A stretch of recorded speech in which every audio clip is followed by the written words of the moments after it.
Hello friends, welcome to our channel கதை கேட்போம் வாங்க. இன்னைக்கு நான் பேச போற புத்தகம் பாலோ கொய்லோ அவர்கள் எழுதின தி ஆல்கெமிஸ்ட் அப்படின்ற புத்தகத்தை பத்தி. இந்த புத்தகம் உலகெங்கும் இருக்கிற கோடிக்கணக்கான வாசகர்களுடைய இதயங்களை கைப்பற்றி அவங்களுடைய கனவுகளை பின்தொடர உற்சாகம் அளிச்சிருக்கு. இந்த கதையுடைய மைய பாத்திரம் சாண்டியாகோ அப்படின்ற மேய்ப்பர் சிறுவன்.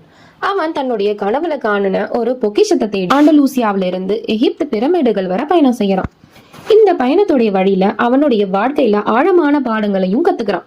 சாண்டியாகோ தன்னுடைய பயணத்துல பல சந்திப்புகளையும் சவால்களையும் வாழ்க்கை பாடங்களையும் எதிர்கொள்ளுறான்.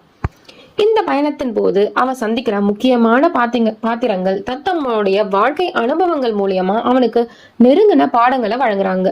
பழைய அரசர் மெல்கிசெடெக், அப்புறம் பிராந்தியம் கடந்து வந்த ஆங்கிலேயர் மற்றும் மிதவை அல்கெமிஸ்ட், இப்படி இவங்க எல்லாரும் சாண்டியாகோவுடைய வாழ்க்கையில ஆழமான கருத்துக்களை புரிய வைக்கிறாங்க. சாண்டியாகோன்றவன் ஒரு மேய்ப்பரா இருக்கும்போது அவனுடைய கனவுல ஒரு பொக்கிஷத்தை கண்டுபிடிக்கிறதுக்காக பயணம் பண்றான். இந்த பயணத்தோ போது அவன் வாழ்க்கையில பல பாடங்களை கத்துக்கிறான். பயணத்துடைய இறுதியில உண்மையான செல்வம் வெளியில இல்ல, நமக்குள்ளதான் இருக்குது அப்படின்றத அவன் கடைசியா புரிஞ்சுக்கிறான். நூல்ல வர முக்கியமான கருத்துக்கள் என்னென்னா, பர்சனல் லெஜண்ட், அதாவது தனிப்பட்ட கனவு. ஒவ்வொருத்தவங்களுக்கும் ஒரு கனவு இருக்கும். அதை அடையறதையே நம்மளுடைய வாழ்க்கை குறிக்கோளா எடுத்துக்கணும் அப்படின்றத இந்த புக் நமக்கு புரிய வைக்க முயற்சி பண்ணுது. நெக்ஸ்ட், யூனிவர்ஸ் கான்ஸ்பியஸ், அதாவது பிரபஞ்ச சகாயம்.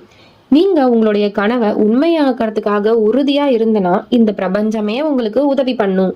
நீங்க உங்களுடைய குறிக்கோளை தெளிவா புரிஞ்சுக்கணும். உறுதியா செயல்பட்டா உங்க கனவு கண்டிப்பா நனவாகும் அப்படின்றத இந்த புக் நமக்கு புரிய வைக்குது.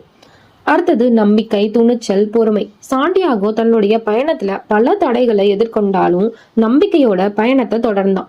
போர்ச்சுகல் முதல்ல எகிப்து வரையிலும் அவன் மேற்கொண்ட பயணத்துல அவன் எதிர்கொண்ட சவால்களை அவன் மனதளவுல உறுதியா இருந்தான். யமானம், அதாவது செல்ஃப் டிஸ்கவரி. வாழ்க்கையில உண்மையான செல்வம் வெளியிலே இல்ல, அது நமக்குள்ளதான் இருக்குது. சாண்டியாகோ தன்னுடைய பயணத்துடைய முடிவுல இதை உணர்றான்.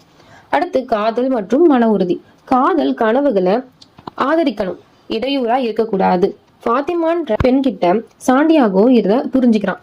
இந்த நூல் நம்ம எல்லாருக்குமே ஒரு வாழ்க்கை பாடம். கனவுகளை பின்தொடர்றதுக்காக தன்னம்பிக்கையோட செயல்படணும்ன்றதையும் வாழ்க்கையில நடக்கிற ஒவ்வொரு சம்பவத்திலும் ஒரு அர்த்தம் இருக்குதுன்றதையும் புரிய வைக்குது. இந்த நூலை வாசிக்கிறது மூலியமா நம்மளோட உற்சாகம், நம்பிக்கை மற்றும் வாழ்க்கை பயணத்தின் மீது நமக்கு நம்பிக்கை அதிகரிக்குது. நீங்களும் உங்களுடைய கனவை பின்தொடர்றதுக்கு என்னைக்குமே தயங்காதீங்க. தேங்க்யூ.